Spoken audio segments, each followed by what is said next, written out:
think we'll go ahead and call today's Vashon Island School Board meeting to order. And we have a motion to approve the agenda. So moved.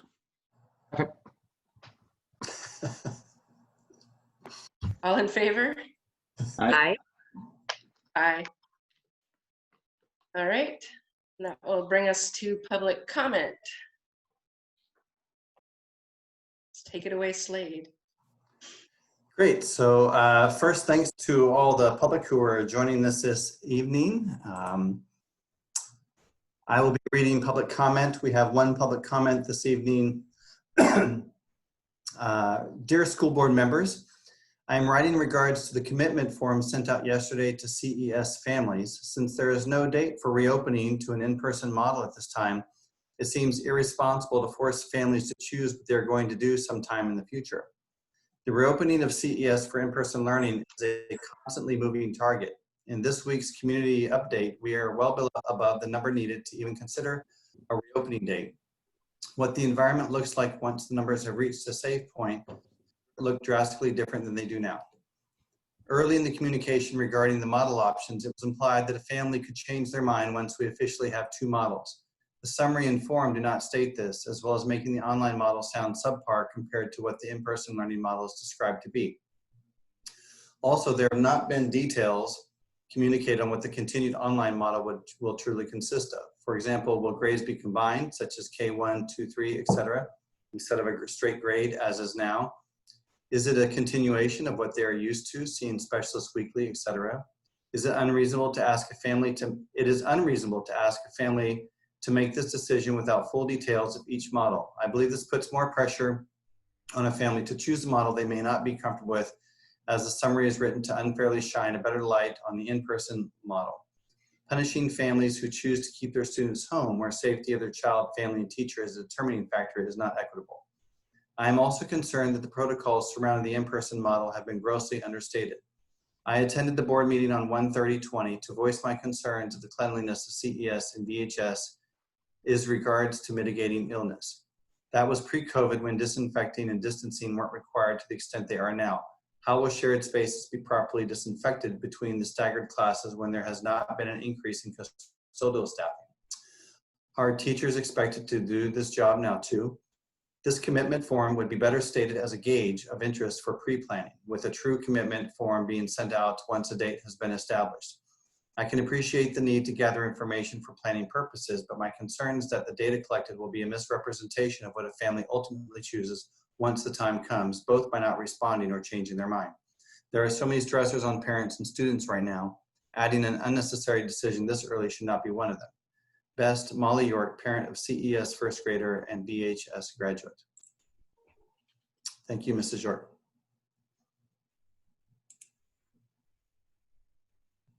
That is our comment this time. Okay, great. And we're going to move on to the superintendent report. So go ahead with that, Slade. Yes, thank you, school board. My report will be short this evening. I know we're trying to stick within some time frames, and we have other important information to share further on. To open my superintendent report, I humbly make a land acknowledgement. I would like to recognize and acknowledge the indigenous people of this land, the Puyallup tribe of Indians. In the old days, once again, their name meant generous and welcoming behavior to all peoples, friends and strangers who enter their lands. Their people lived here for thousands of years, existing by the bountiful gifts provided by the Creator. Today, we pay respect to the Puyallup tribe of Indians and to their elders past, present, and emerging. I'd just like to remind everybody too, hopefully, that they've received their ballots in the mail, and I would encourage everybody to vote during this election. There is a ballot box at the library, and you can also mail your ballot in. The next point on my report this evening, I believe I've signaled that the board and myself, and as well as the board chair and vice chair, had considered a resolution or future resolution that would support communication and support the board and kind of further clarify or outline what the board's roles and responsibilities are regarding oversight after further consideration, putting forth a resolution that outlines practices and procedures that we've already established does not seem appropriate. However, I am pointing our public to our school board operating protocol webpage. There's a link there that once you get to that link, you will see WASDA resources regarding the board director handbook, which each of our board members has received, the WASDA OPMA, Open Public Meetings Act information, and another kind of list of new board member resources. It also talks about our leadership team roles, and then how the board of directors agrees to operate. So I would just like to direct our public to that if they have information or questions about our board operating protocols.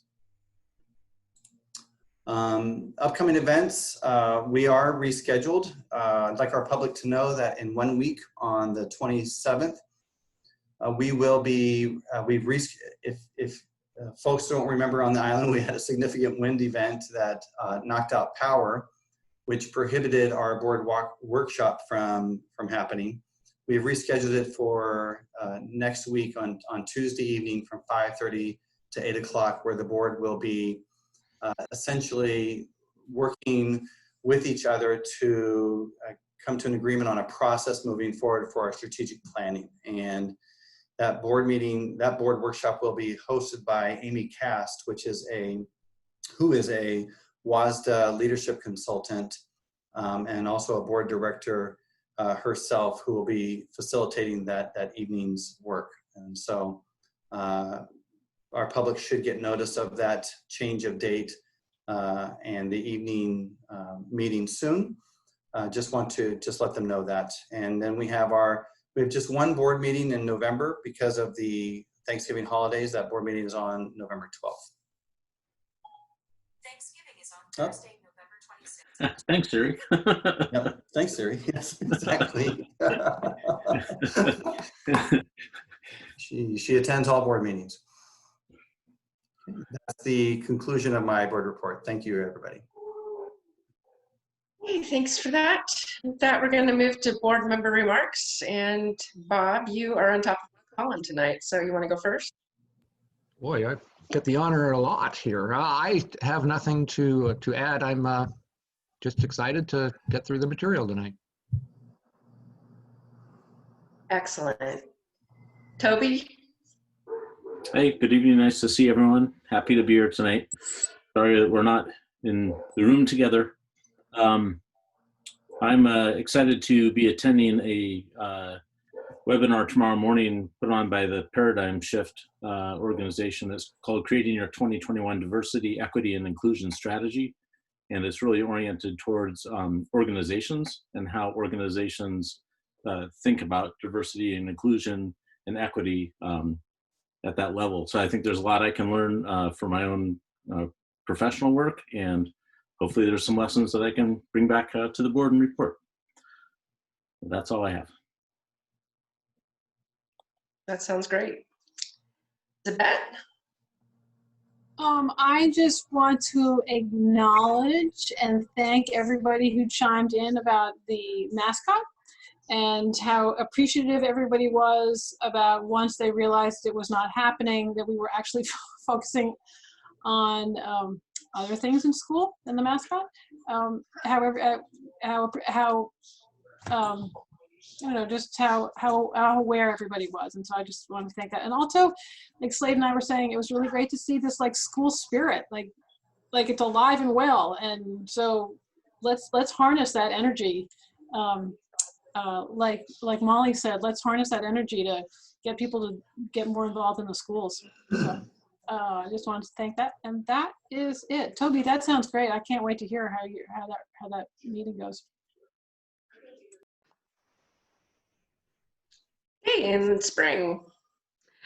I am really happy to welcome Ella and Mead to our meeting tonight, and I'm really sorry that I couldn't be there with you all on Tuesday for the orientation, but we're really happy to have you as part of as part of our board as student reps, and as students, you add such value, and we really appreciate your voice and taking out time from your busy lives to be part of this important work. So welcome. Definitely. We'll talk to them a little bit later on in our program. My remarks tonight, I just wanted to thank all the donors for Everyone Counts, put on by Vashon Nature Center and supported by the Vashon Schools Foundation. With the help of Windermere Real Estate and generous donors, we were able to raise, combined with the Nature Center, about $6,000 to support that Everyone Counts program. And I understand there's better than 800 people participating in that. So there'll be a large body of data collected, and it's definitely a big hit in terms of engagement with the community, and the science is important. So I'm really pleased that we were able to help fund that and get it off the ground so successfully. And that concludes my remarks. So we will go to board policy updates. Thank you very much. So policy number 3122, policy number 4200, and policy number 5231. This is the second reading of these policies. If there is no further discussion, I would recommend the board adopt these policies. And do we have any further discussion from anyone? In that case, can I have a motion to approve these? Wait, Oh, I didn't see you, sorry. Oh, sorry. I said really, it's only, I was just noticing the policies that are tweaked for online learning. Do we go back and sort of take the language out once we're all back in person, or do we leave it in? This is just a kind of like a tangential question. You know what I mean? No, I understand, and that's a good question. I'm not sure of the answer to that.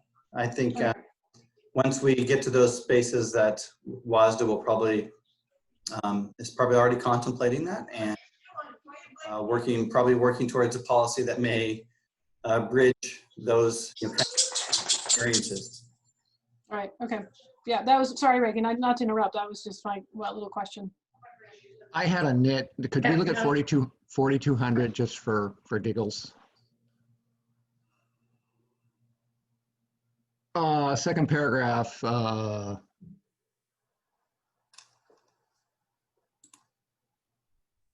Do we want to, I just questioned, certificate of staff shall be available for community members. Do we want to say that, do we want to obligate our staff to be available for every community member or any community member issue that comes up? That was just a question. And I don't have strong feelings, but I just wanted to raise it and see if anybody else has any thoughts.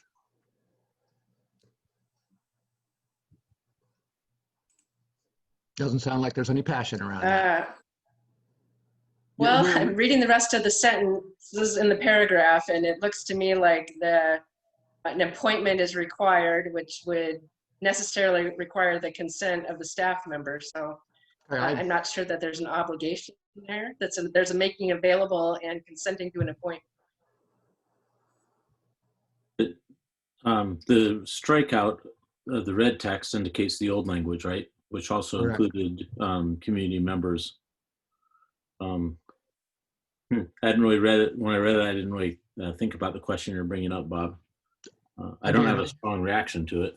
I have no, it's not a hill I want to die on. I just wanted to flag it, see if anybody else has any thoughts. And if not, then I can support what we have in place. I think, yeah, I think it's okay as written. Any further discussion? Okay, Toby's good. Sounds like Bob's good. Any further discussion on this?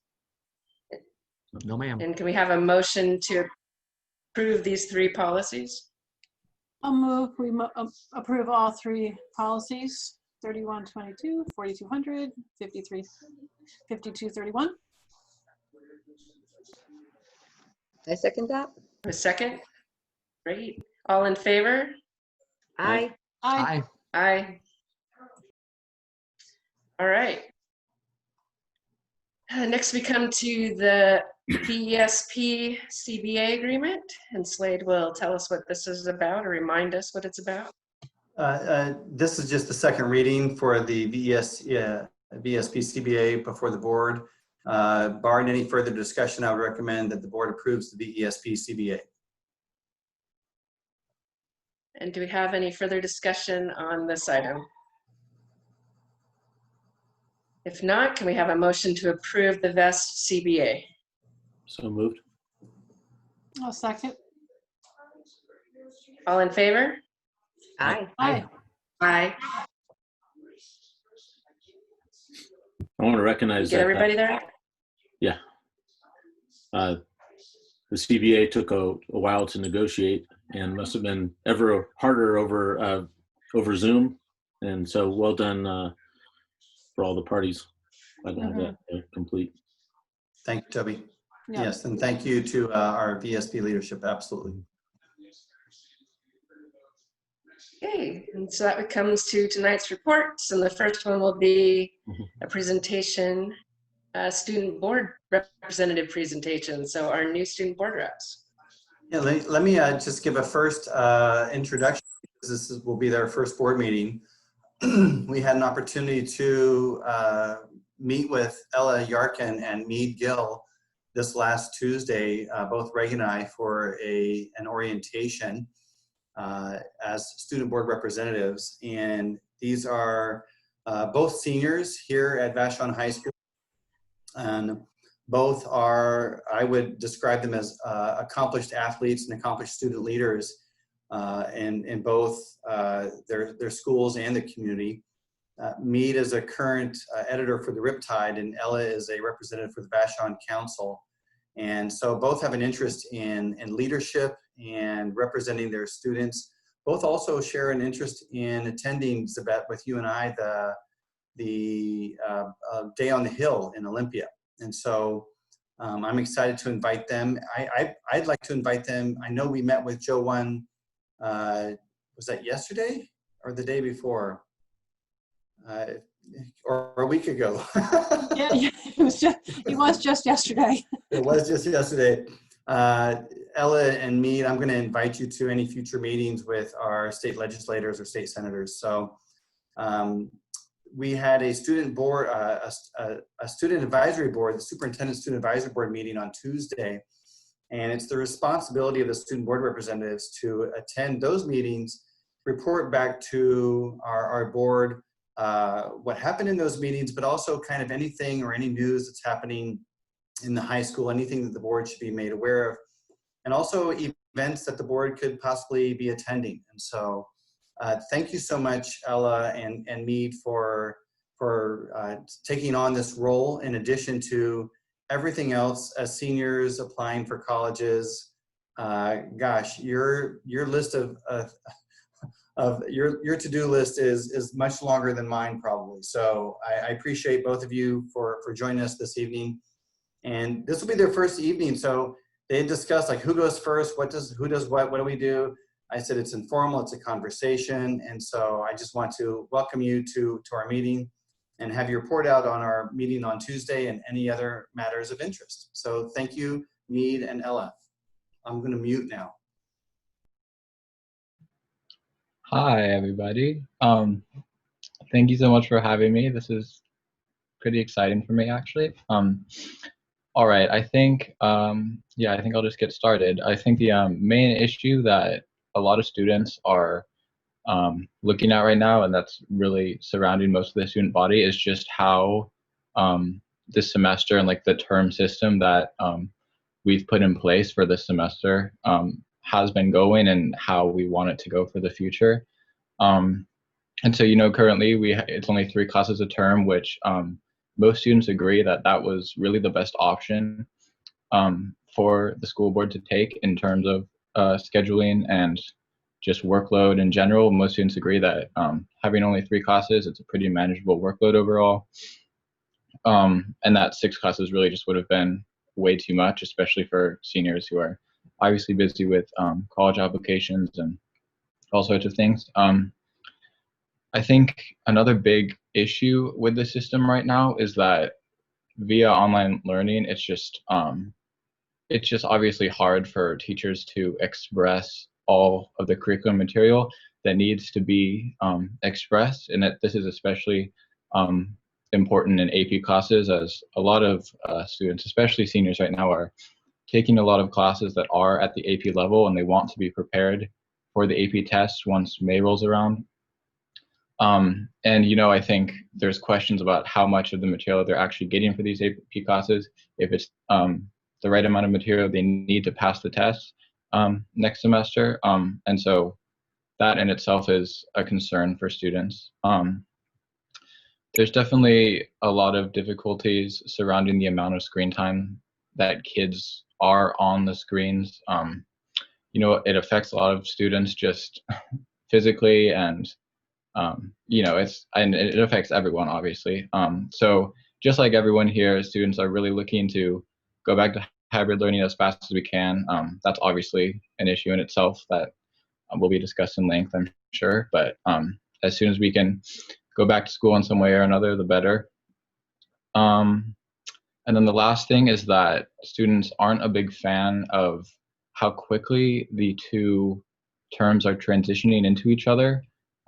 So term 1 is supposed to end on November 3rd, which is election night, and then November 4th, the day after, is the beginning of term 2. And it's really from a Tuesday to a Wednesday, which is, I don't know, a pretty abrupt transition that a lot of students are just are pretty opposed to. And I'm sure there's a lot of reasons why this was chosen, or maybe there isn't, but if there was a way to fix that transition, I think a lot of students would really appreciate that.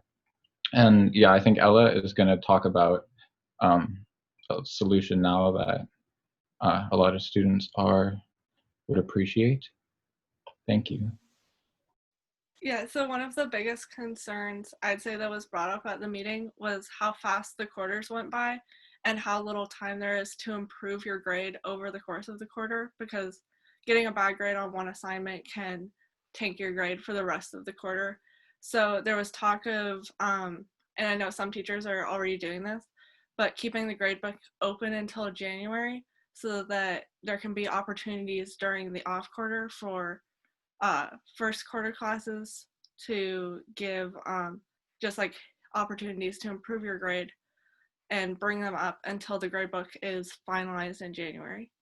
And making that a universal policy, at least at the high school, was a very popular idea. And then also we discussed the mascot, and everybody seemed perfectly happy to just keep it staying the same. And any school events that are coming up, there's not really much, but the Pirate podcast is definitely worth a listen. Is our board familiar with the Pirate Pod? Is that the one you were interviewed on a couple weeks ago? That's the one I was interviewed on with Zach. Yeah, so one new student advisory board member is Zach Van Duzen, and he, along with several other folks, several of the seniors, kids, put on a Pirate podcast. And I will make sure that every board member and that actually every community member gets a link to the Pirate Pod because it's a hoot, first of all, and it's fun to see how our students engage during a time of pandemic. So it's one of those rare little treasures. Is it just Zach, or is it Zach and others?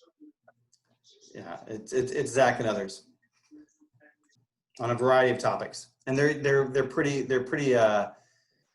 Right now, most of the podcasts have been fairly brief, kind of 10 minutes or under, so it's totally doable to put on your radio or put a listen on pretty quick. Hey, Ella and Mead, I appreciate you coming tonight. I do let you off the hook a little bit, but can you just share a little bit about yourself? This is your first board meeting with our board. If you could just kind of give a a 1-2 minute introduction for yourselves. I forgot to ask you to do that, and that would be wonderful if you would indulge me. Yeah, I can. Oh, Do you want to go? You go, Mead. okay, I'll go. Yeah, hi, I'm Mead. I'm a senior at VHS. I'm currently the copy and online editor for the Riptide this year, which is really exciting. I play baseball for the school. I'm on the cross country team right now too. A lot of you might know my mom too. Her name's Aristigo, and she works at Chautauqua.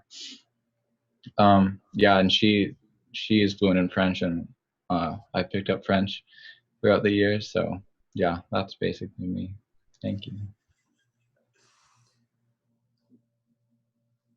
Okay, I'm Ellie Yarkin. I'm also a senior at the high school, and I've lived on the island my whole life. I play bagpipes. I'm working as a dishwasher right now, but during the summer, I instruct sailing at the sailing camp.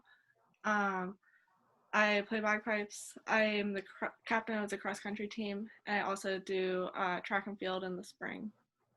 And yeah, that's me in a nutshell. And do either of you have interests after high school? Yeah, I want to go into mechanical engineering. Yeah, I'm looking to go into communications or journalism, something surrounding that. Great.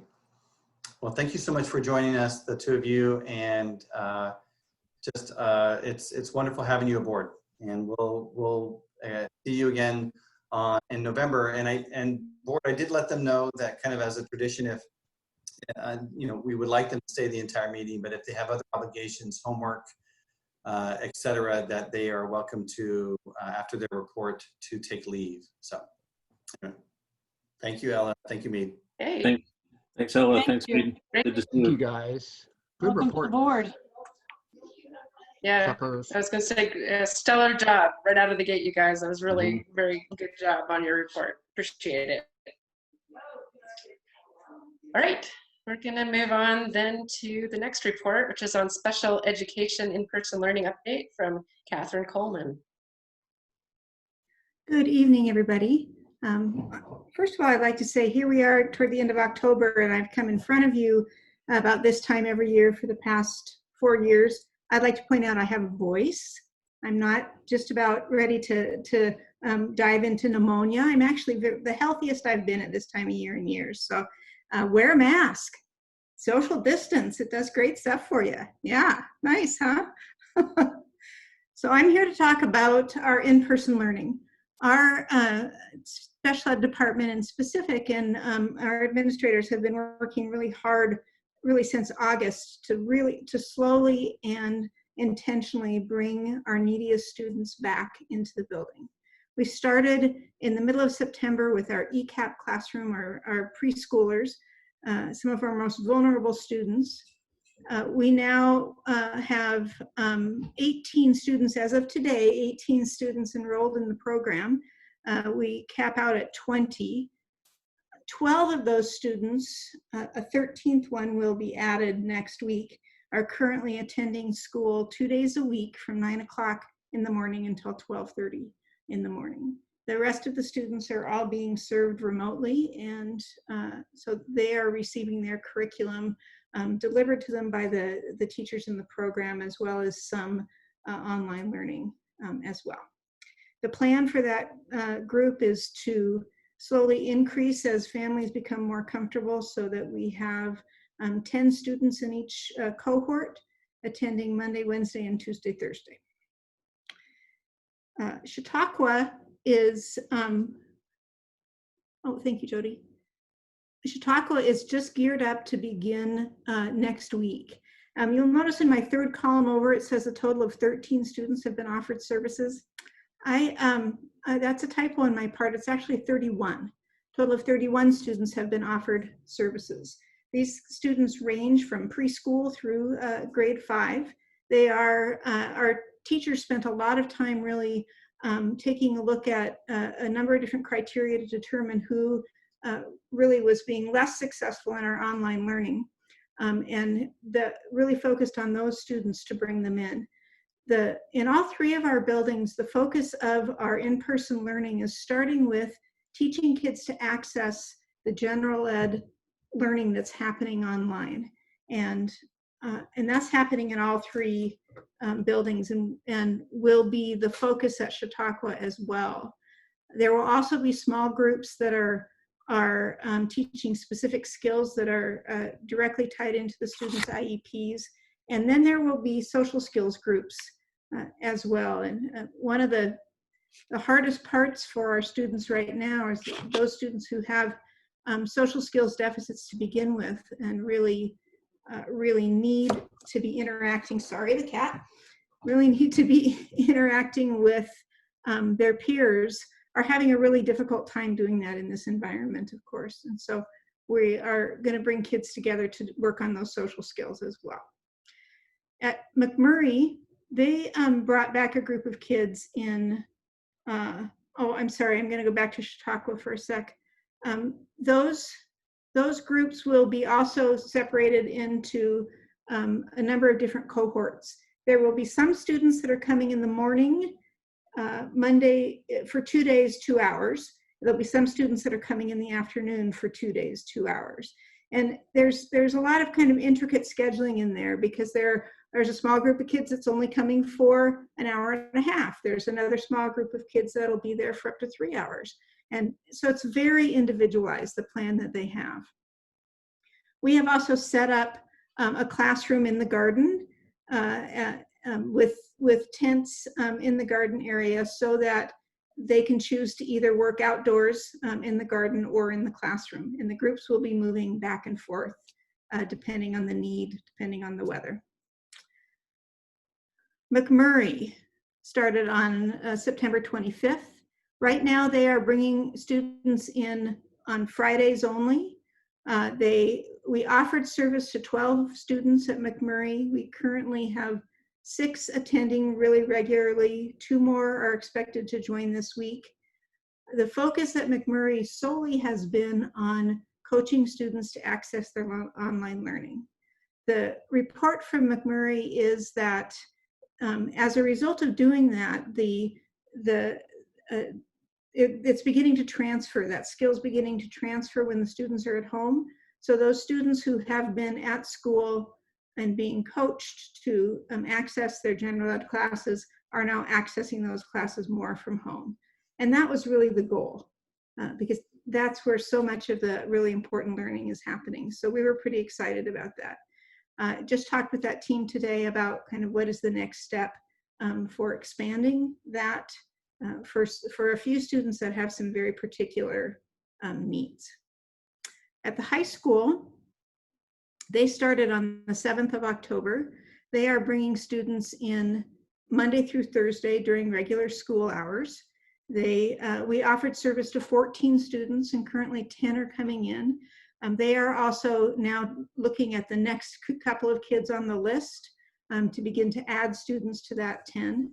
They're in 2 cohorts, they each attend 2 days a week. The focus at the high school is split a bit. The first focus, just like at the other 2 schools, is how can we help students improve their skills to be able to access their learning in their general ed classes. And then we also have some students that are getting some very focused instruction on skills relevant to their IEP. Danny wanted me to be sure and tell you about, we also have some ELL students that are starting up this week at the high school. We have 3 students coming in 2 days a week for the length of the school day. And they also have a crew of 9th grade at-risk students. Those students are being supervised by the administrators and the counselors. And their whole goal is to come in and log on from the school, a place where they have greater bandwidth access, and they also have some supervision to be able to ask questions of the adults that are supporting them.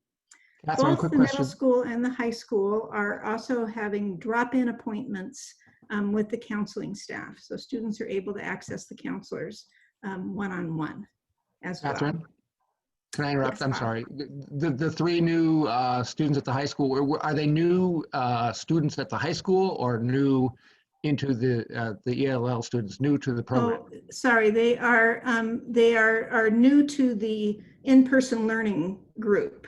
Okay. In that up to this point, it has just been students who receive special ed services. Now they have added on students who receive ELL services as well. I'm going to show you one more thing and then I'll open it up for more questions. If we want to scroll down, oops, or open to there we go. There it is. I just wanted to be able to show you guys something that can bring a smile to your face. When we look at the amount of work that goes into planning to bring our kids into in-person learning, there's really a lot of nuance. We're asking kids to come into a situation that doesn't really look like school. We're asking kids to not socialize with their friends in the way that they're used to. We're asking them to wear masks. We're asking them to be there for a much shorter time. So many of you know Mary Michael Collins. She's one of our special ed teachers at the elementary school. And she put together this beautiful social story that she sent out to her students that really explains what they can expect to have happen. Jody, you can go ahead and just scroll through it.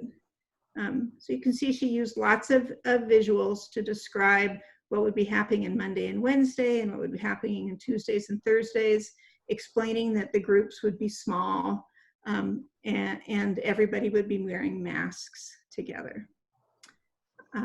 She did such a nice job on this, and it's such a great example of what of the kind of strategies that we're using in order to really teach and prepare kids to be able to be successful when they walk in the door.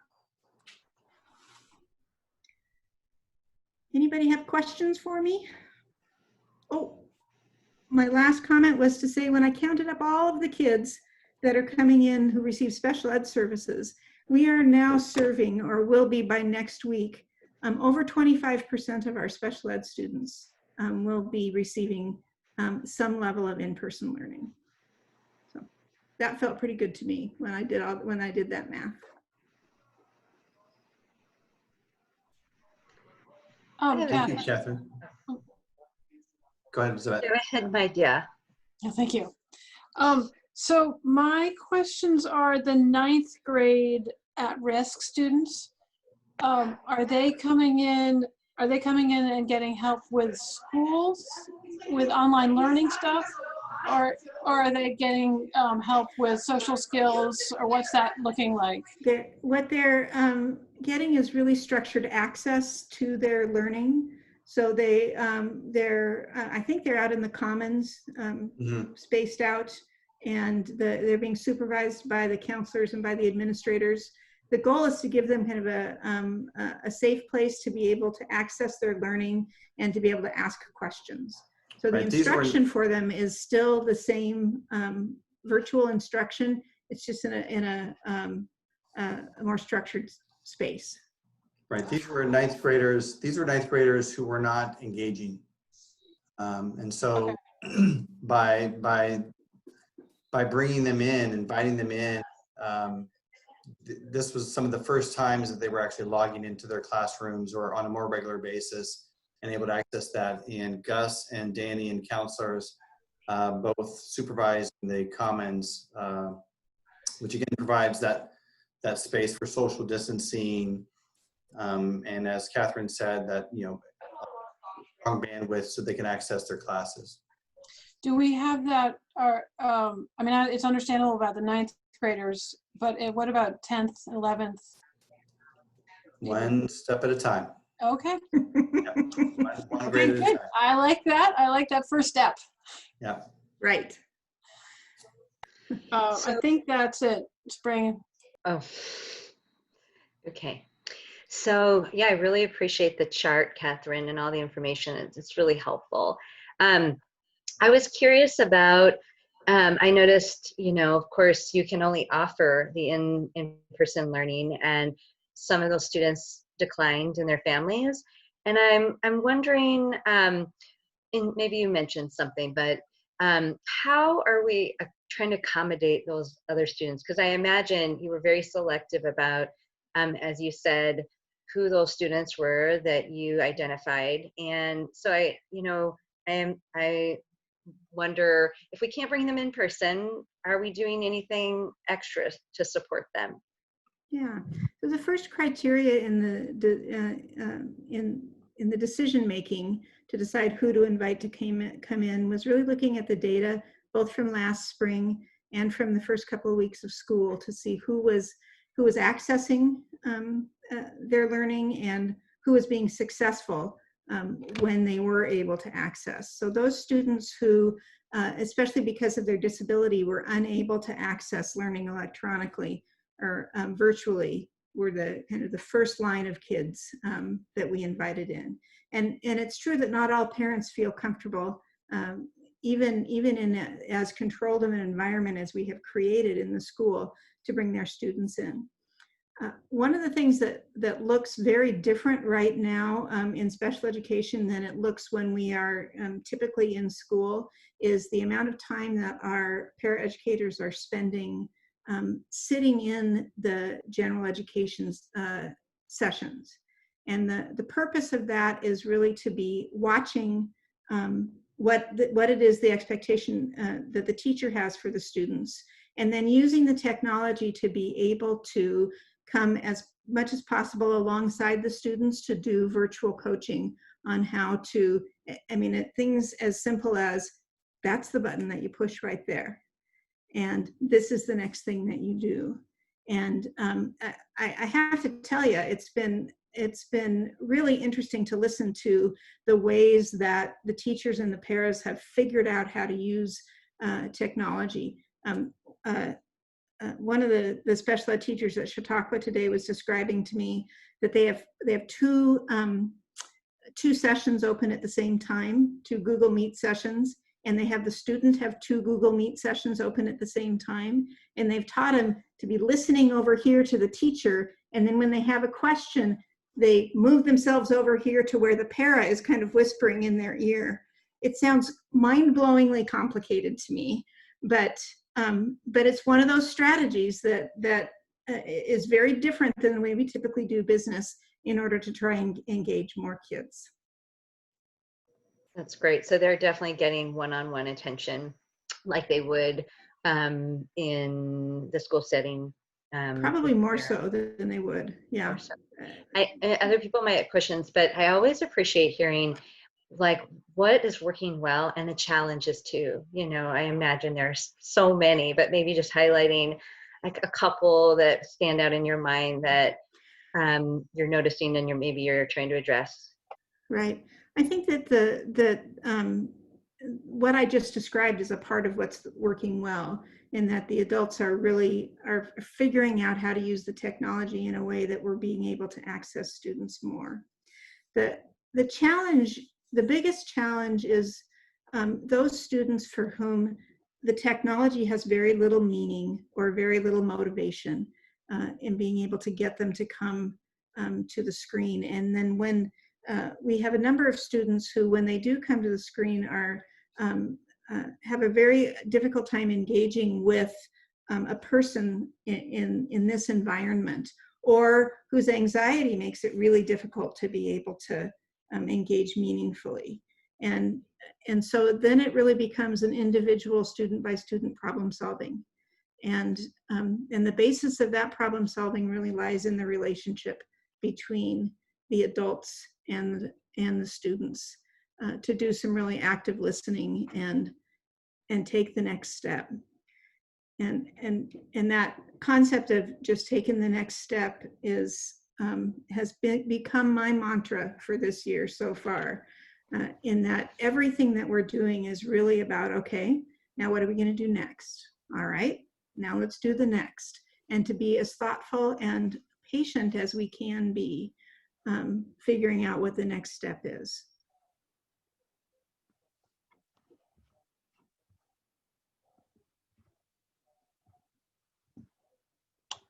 Thank you for the question, Spring. It was a good one. And thank you for the presentation. All right, good night, everybody. Thank you. Thanks, Catherine. Good night, Catherine. Thank you. Thank you, Catherine. Thanks to your team. Thanks very much. Yeah. It's particularly interesting to hear the stuff that's going on that we can't see at all. And to hear those Right. struggles really puts it together. That's helpful. Right. All right, then I'm going to move on to Matt's presentation of business and operations update. Sure. Hello, all. As provided to you is our normal monthly financial report along with enrollment. I know we touched enrollment at the last meeting, so I won't touch upon it here, but I will, thank you, Jody, touch upon the dashboard. And of course, as you know, we are through the first month of our fiscal year, which happens to be the calendar year, September through August. In particular, we're 8.3% through the fiscal year. And looking at the month of September, we have expenditures at about 7.6%, and we have revenues at about 7.3%. Both are under budget at this point. Of course, revenues typically are because we receive our taxes, our local taxes in October and April, and our expenditures are a bit under due to the start of the year with no in-person learning. Otherwise, everything else looks fairly normal. And like I said, we discussed enrollment at the last meeting. But if you have any questions, I'm here to answer those.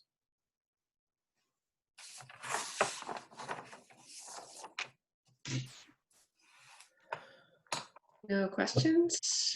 Thank you, Matt. Appreciate it. Welcome. We can just then go ahead and jump into the fiscal year-end report. I am pleased to present the fiscal year-end report for 2019-2020 with the amazing McMurray Mustangs logo on, because the previous two reports I had the CES Orcas and the Vashon Island High School Pirates. So it was time for the McMurray Mustangs.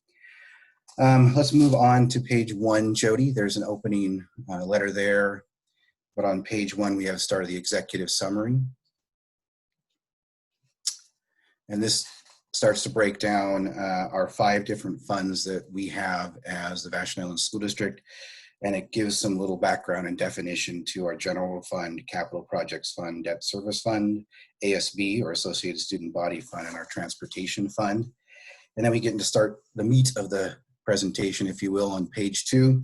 We look at total expenditures for all district funds, our 5 funds, and we compare actual 2018-2019 to actual 2019-2020. In particular, we see throughout the document, like our budget documents, like this year-end document, every time you see a table like this, below you will see the analysis and explanation, if you will, as to why the percent change, increase, and or decrease. In this case, we see a general fund change of plus 4.4%, and this was due to salary and benefit increases. In our capital projects fund, we see a minus 67.8%, and I do want to point this one out. This is due to, as you know, we adopt a budget effectively a year and a half, before this document comes out. What we were trying to do in working with Brandy Fox, our capital projects manager, was as best as we could in that budgeted number, look at what would be finished in regard to our bond projects and what would we not. And we wanted to get a number in there that would cover the cost of, mainly in this case, the facilities building, which of course is not done yet, but soon to be. We wanted to make sure we had a budgeted figure in there just in case it was completed, which it was not, but we wanted to cover our bases just in case. Debt service, a decrease of 4. Matt, can I stop you? Yes. I'm sorry. Oh, absolutely. Remind me, total cost of the facilities building was what? It is. You wanted a budget capacity to complete it, and we didn't complete it. So could you just remind me what the total cost of the project was? It's going to be about $1.52 million when it's all said and done. Okay, but there's roughly a $2.4 million differential between budget and actual. What? Right, another million. Yeah, another $1 million in there would have been permitting, interior, et cetera. But the general construction, I believe, if I recall, Brandy, was about 1.5 to 2 million. So we're just trying to compensate for any loose ends, tying up, et cetera, that we could find and do. But where's the balance? That's what I'm not understanding. So forgive me. We budgeted 3.4. We expended just under $1 million. Right, because we have not completed the facilities building at this point. But how much of that is outstanding? I don't know off the top of my head, Bob. I'd have to take a look at it. Okay, okay, no Yeah. biggie. And then debt service is a 4.2% decrease. And this is merely due to the amortized schedule of our debt service payments of our bonds that we have outstanding. ASB, of course, and this is where I want to touch upon a theme throughout this document, is we saw a 50.4% decrease. And of course, obviously the pandemic hit us in March, and we saw this decrease due to cancellation of ASB events, because of school closure, trips, etc., events, and it goes on and on. And throughout, like I said, this document, you'll see this theme that we're all very much aware of. And then transportation, there was no purchases of bus, and so hence there's $0 there. Did we collect a lot of revenues from people that they didn't get a benefit from? Gosh, that's a good question. You're actually very good questions this time. I don't know. I couldn't answer the question. I think that would be for one of the ASB advisors to answer, and what events they were running. This time? So I mean, we theoretically collected dues and fees from people for which they did not receive a benefit. I'm not suggesting we give it all back, but so is that what happened here, the differential? Correct. I mean, there are trips, two international trips that were canceled, if I'm correct. And it would be the decision of the ASB and their advisor, the student group, to either hold on to that money, refund. I know we have given refunds out across the board, but obviously there's still money sitting there. And so that was a decision of the ASB group per the school.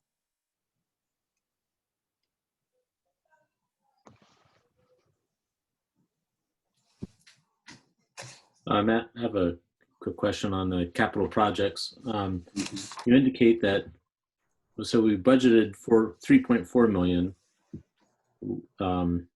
Our actual was, debt services, 3.6 million, almost 3.7. Our actual is 3.26. And you say the difference is because of the, it was due to the amortized scheduled bond payments, but don't we know exactly what the schedule of bond payments is in advance? We do. We have a pretty close estimate of that, and we rely on bond counsel to give us that figure. But as you see, it was 3.2 was the payment. So, but and I'm not after a gotcha. I'm just trying to put this in context. Like if I on our house mortgage, I know exactly every month I have a huge matrix that shows what is due. So there would, like to the dollar, I can budget exactly what we're going to pay. Is there a variable portion of our debt services? Not that I know off the top of my head, no.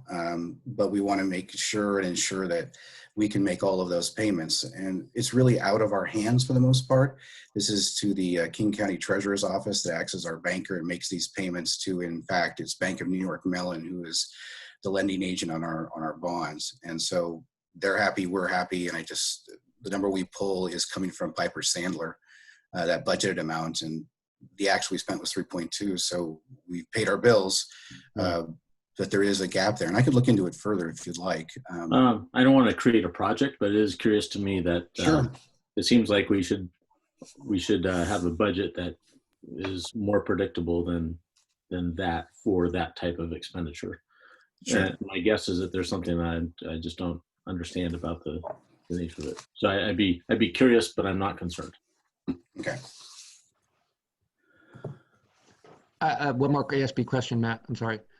Why did our 2018-19 actual of 272 go up to 589 budgeted the following year? What was why the jump?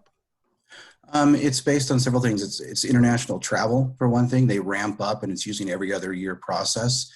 And also it could be based on, obviously that's not significant, but whatever dances or events said class wants to fundraise for and gear up for. In some places, the freshman or sophomore classes will say, we want to go here and do this, Seattle Aquarium, etc. And that is a larger expenditure than others, and they will save up and fundraise for that event for several years to obtain that goal.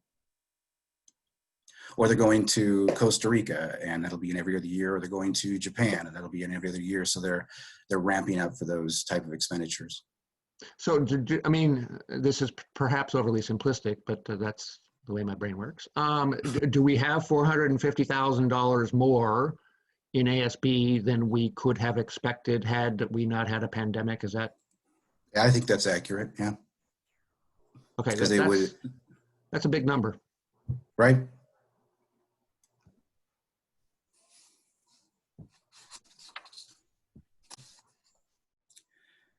So we can move on to page 3, and it's simple pie graphs, pie charts, if you will, comparing the similar numbers we just saw, 18-19 actual expenditures by fund to 19-20 actual expenditures by fund, and the percentage breakdown. And on page 4, we move to revenues, as we just discussed expenditures. And of course, once again, where you see the table, and below is the analysis. We look at actual 18-19 to actual 19-20, and everything plays out fairly logical here. General fund, we had a 3.3% increase due to a slight, of course, state does provide a little bit of increase in state apportionment and a slight increase in special education funding. In the capital projects fund, we saw an 8.6% decrease, and that's due to completion of projects and in turn less interest earned by the district. And then debt service fund, a 4.5% increase due to the, once again, the scheduled bond payments. And then the ASB was minus, of course, 34.9% decrease. And then transportation fund was obviously a 56.6% decrease due to state transportation depreciation funding. On page 5. So, point of clarification. I think this probably may answer Bob's question. I think, Bob, I think you said, does that mean we have 400 grand? That's correct. I see it. And then you see the difference here is that we actually collected revenues really revenues close are way down too. Yeah. So there's not a 400 grand goose egg. It's closer to the 10 or 15 or whatever that delta is. Yeah. Yep. All right, good.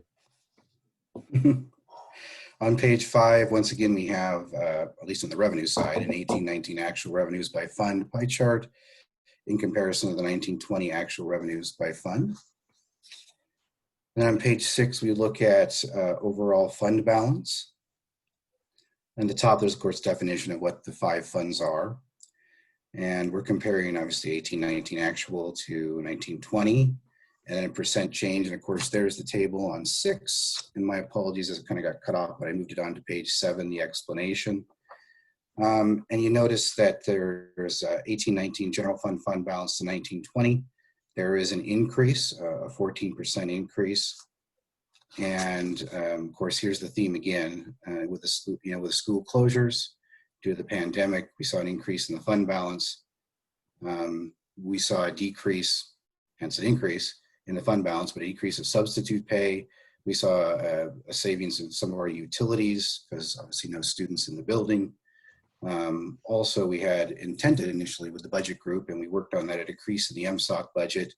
And that was due to our cap on our EP&O levy from the state. So we actively worked to at least decrease as much as we could. That was effective. And then we also, to offset that, we obviously received CARES Act funding of $121,000.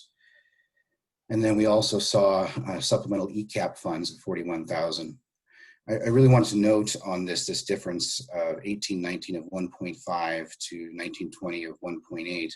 105,000 of that, of course, is the field turf reserve that you all as a board have dictated that we sock that away for 15 years. And that grows obviously 35,000 from general fund and 35,000 from our cap tech levy into that fund to, at the end of 15 years, hopefully and or in some way help pay for, renovate the field that we've just installed at the high school. So 105,000 of that 1.8 fund balance is that field turf reserve, along with those other offsetting savings, if you will, that I noted. Could you walk us through my memory is lagging, the half and half general fund versus capital fund on the field turf levy? Why wasn't it all cap money? We made a policy decision back some point to have it half and half. As a part of the bond resolution, if I recall, this is 2017 now, it was to, for a 15-year period, pull 35,000 from the general fund and 35,000 from the CapTech levy.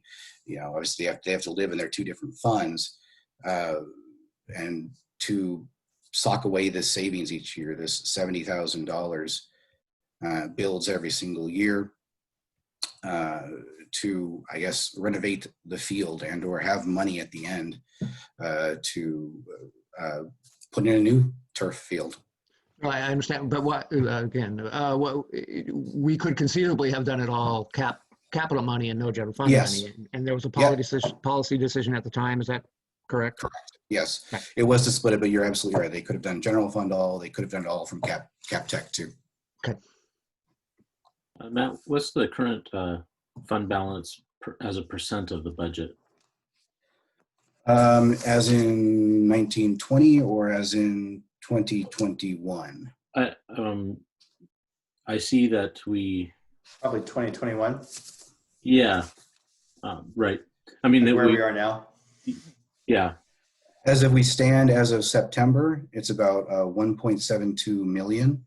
And geez, rough math on that for me off the top of my head is about what? 6.7. 6.7. And does that There we cover go. a month of salaries? That's a great question. No, it Good doesn't. So expenditures for the month as a whole with MSOC and the salaries are about 1.9 million. And we have a fund balance right now about 1.7 million at the end of September. All right. Okay, good. Thank you. Yep. Where was I? Sorry.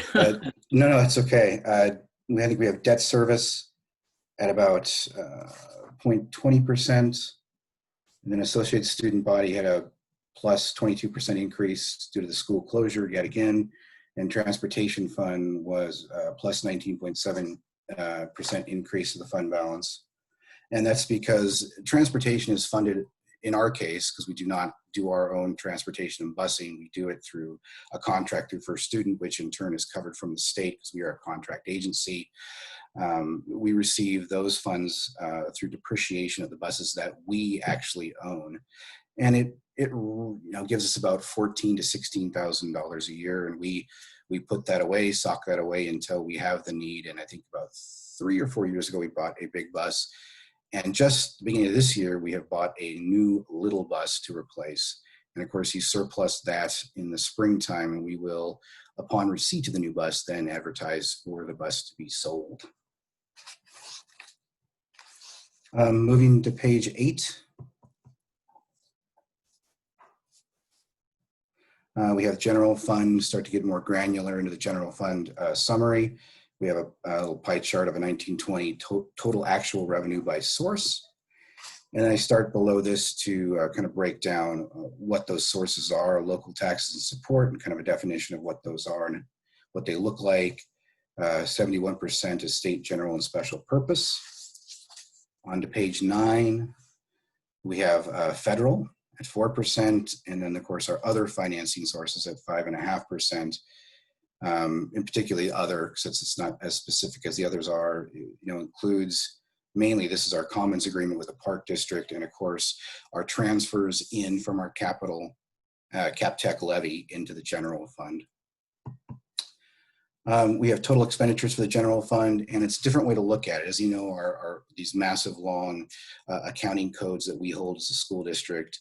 They have different parts of them, whether it be program to location, but this one is looking at object, and it breaks it down a little bit more specific for you all, for us. In particular, we look at obviously 18, 19, 19, 20 salaries certified, the change.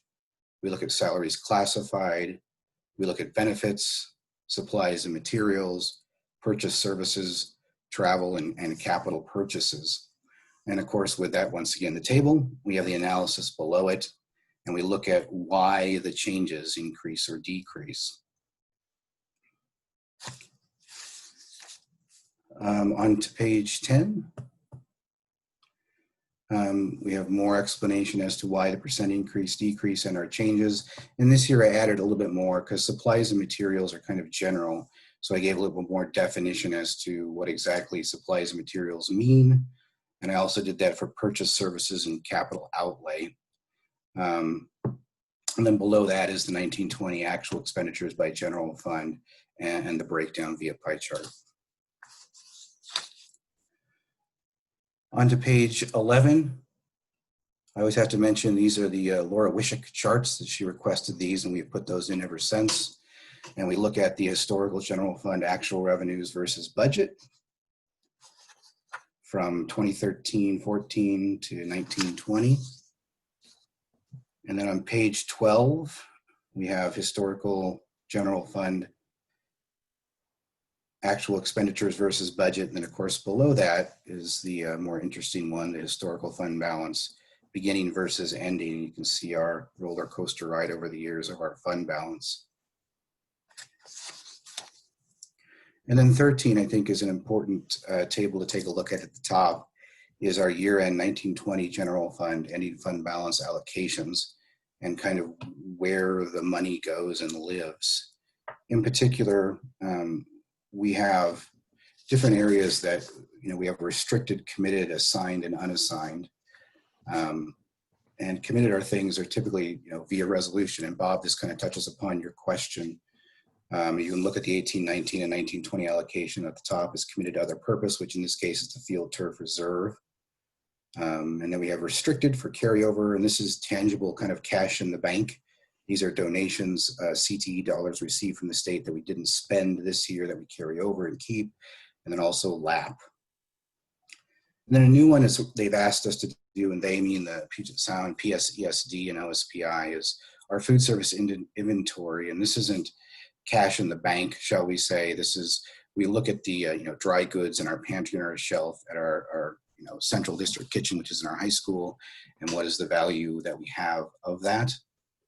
And then we have committed to curriculum professional development if we have dollars to place in there. And we have unassigned, which is the minimum fund balance at 6.5%. And then we have our assigned to benefit liability, which is our sick leave. And then we have a kind of our actual year-end totals, 1819 and 1920. At the bottom of 13, we have kind of a more, I guess, specific and defined of our 4 other funds, kind of actual 1819 to 1920, capital projects and debt service fund. It looks like it cut off the debt service title there, but it belongs on page 14. And on page 15, we look at district-wide information and some verbiage around our assets, liabilities, and fund balance. And then on page 16, we look at our physical assets. And then 17, we have year-end enrollment chart that we'd like to keep in there.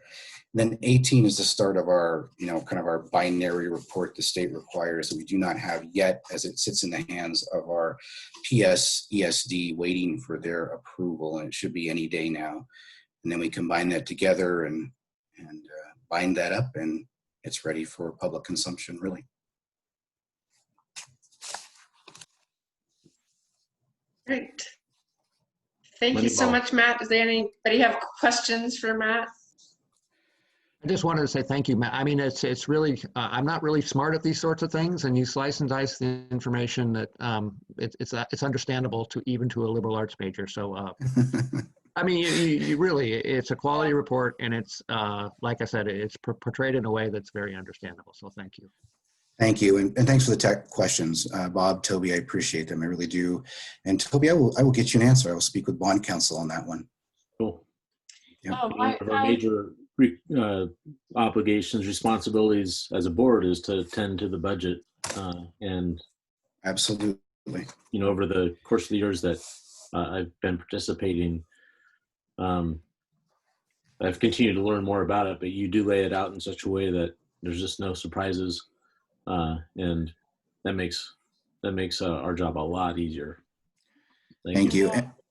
And always, if there is something that you want to see in these reports, or something that's missing, or something that I can parse out to make it easier and more digestible, easy to understand, please let me know. I'm open to that. Okay, since you've offered. Would you tell me if this is a rational way to present the information? On the wish it chart, Yes. would it be possible to put enrollment in there, an additional line for enrollment, which is a sort of a surrogate for costs and revenues? Yeah, would you like to see something where it's, I'm assuming you're going to see a similar chart.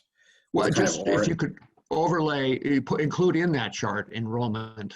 I don't know if board members don't want this. I don't want to dominate Bob, the discussion. are you talking about the actual versus budget? That one? Yes. Yeah. Yeah, I think it'd be interesting. It'd be interesting for me to see how enrollment tracks. I mean, how costs, revenues track with enrollment over time. Yeah. I like that. Absolutely. Yeah, I can easily do that. I hope it's easy, because if it's not, it is. Yeah, it'll just take a few weeks. Give the man a pay raise, would you?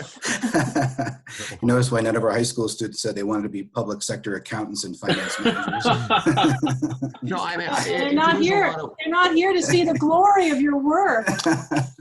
Man, if it is a lot of work, I don't want to. It's just kind of a what if thing for me. No, it's not that much. I'd be happy to put that in there. Thank you. And for transparency, I called Matt this afternoon and asked him a bunch of questions too. That was super helpful. So thank you for that. But also, I really appreciate the fund balance chart. That's one sort of speaks to my heart too. And I really like I like how we're doing it now. So thank you. It's a lot. There's so much work in this. So thank you. There is. There's a lot. Thank you very much. I just have one last, since you were opening that up to any requests or suggestions.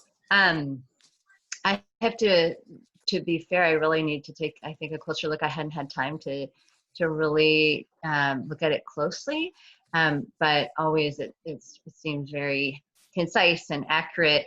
But because I think my brain, bless my CPA father, who always wished I probably had a different kind of math brain, really can wrap my mind around things that are more, I think, in narrative form. And I remember with the budget, you would usually give that narrative, sort of the summative narrative that just kind of, for even like the lay person, since this is made available to the public, just does like one more little stretch with sort of maybe a summative or evaluative type of narrative, like, financial outlook is good, or here things that you're highlighting, even perhaps like, like concerning things, or this is, because it's just for my brain to kind of go further with so many numbers, so many dollars. It's just, some interpretation. Does that make sense? Or I don't know if anyone else feels the need for that. But like when you were sitting down to bet with Matt asking questions, just probably, I bet you I had some similar questions, for example, and it would be great if that was just available, whatever sort of how you walked through some of that stuff. So maybe it would save you time than having to do one-off individual meetings with us, or I don't know. Just a thought. My preference is in the written, or my feedback on that is in the written document. I don't think we'd want a lot of narrative, because it can lead towards opinion or feelings that might not be relative in the same context later. So it's more of an official document in that regard. But I do think in the oral presentation, it is more appropriate. Yeah, it doesn't need to be in the formal report. Anyway, I mean, it's great. I think it's really clear, but I think probably just a little bit more interpretation would be helpful. So anyway, we don't have to. No, you're asking a good question, and there are kind of two sides to that coin, as Toby was kind of speaking to, and then I think even as a superintendent, Matt and I obviously have conversations on a weekly basis, and we basically make evaluations, right? Where are we? How are we tracking? Is this Are we on track or are we not? Is this good? Is this bad? Kind of in some ways, very simplistic like that.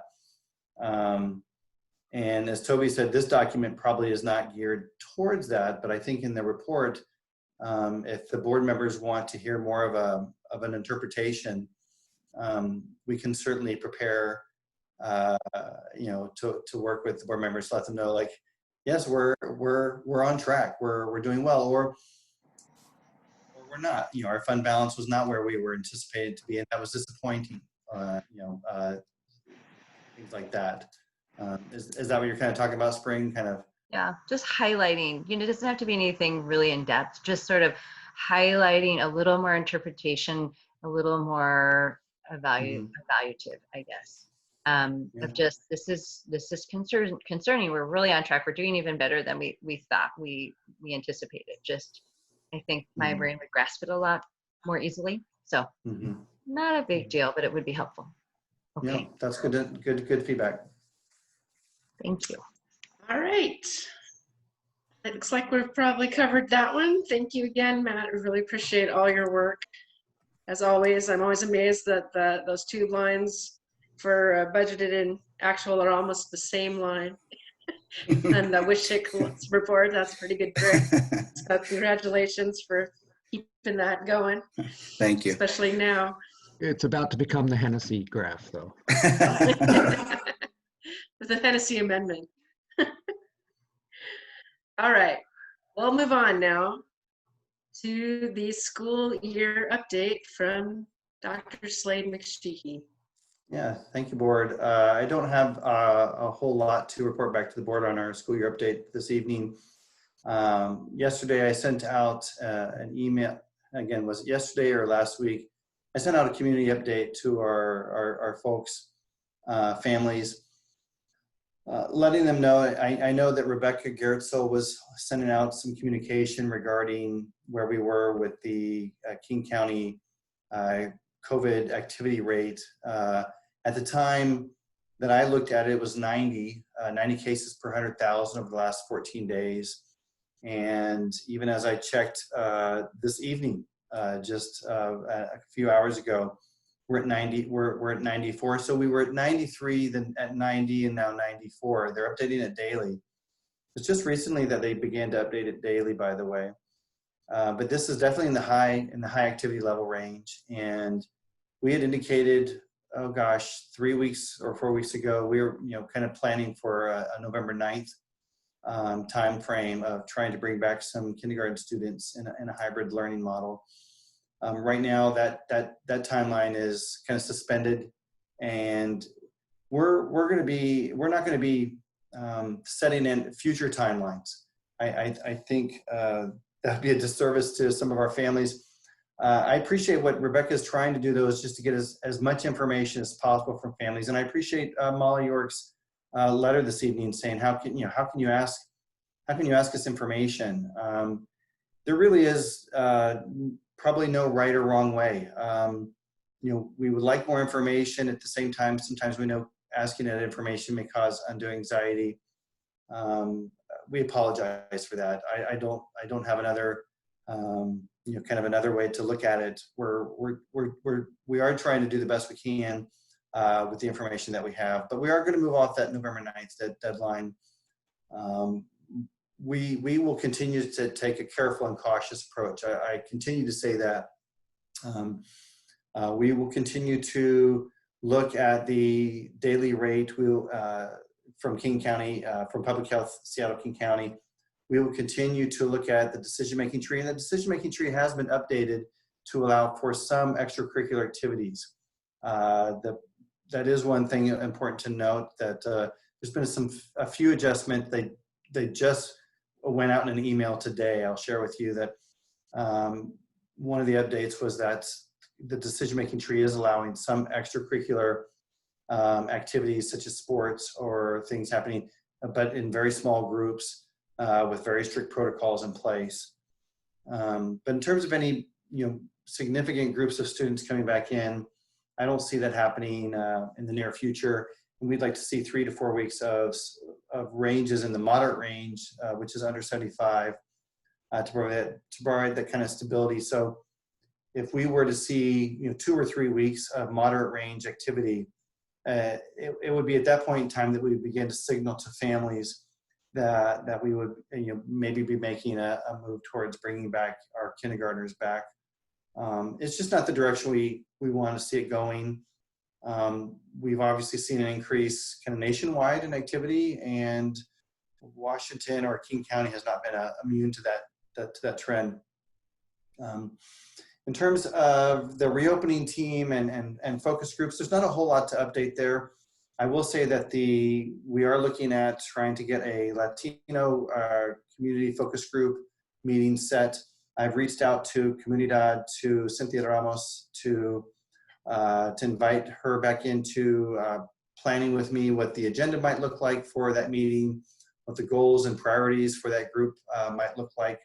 And so I hope to hear back from them soon. The outdoor learning group has met once, and their focus is with kindergartners, and again with the eye on the future, not right now, but what some opportunities might be to expand some of the kind of curriculum and activities and experiences for students into the outdoors would look like. And then the community engagement group has been meeting. We met this week and reviewed the distance learning survey. I was tempted to share the survey results with the board this evening, but we felt it more appropriate for our buildings to have a look at that data first and be able to kind of do some interpretations. I will kind of put a teaser out there. The data was, I think, my expectations around how our families were experiencing distance learning. The data shed some light on what's actually happening. They had a strong, kind of response rate, but expect that data to be shared at the November 12th meeting once our building teams and have had a chance to look at that. There are some real tangible, the good news is that there's some tangible kind of what can we do right now to help? And I think that's the important part, and the buildings are going to get after that pretty quickly. I want to just give a measure of appreciation to the community members, not district folks, who have been leading that community engagement focus group, Joe Hutton and Chris Peliquin. But there's, again, several other community members who are part of that team. Renee Branson, who was, Heather Rose Weaver. So, and then, Rebecca on the team, just lots of folks on that team who have been very helpful, Andrew Gus, and just kind of shaping and interpreting that data.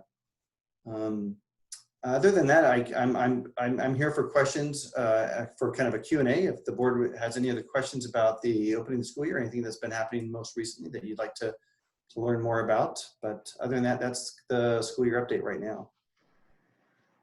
Do these various groups take minutes, or does that happen? Are there minutes from these meetings? There's agendas and there's notes and minutes. Yes, ongoing. Is it accessible? I mean, is it easily transmissible to the board? I don't want to create additional workload. It's just a shared document. Yeah, I'm sorry? It's just a shared document. Could you coach me through getting access to the document? Absolutely not. Okay. No, nobody wants to coach me on anything. It's again, it's easy. I'll coach you, Bob. I need it. Trust me.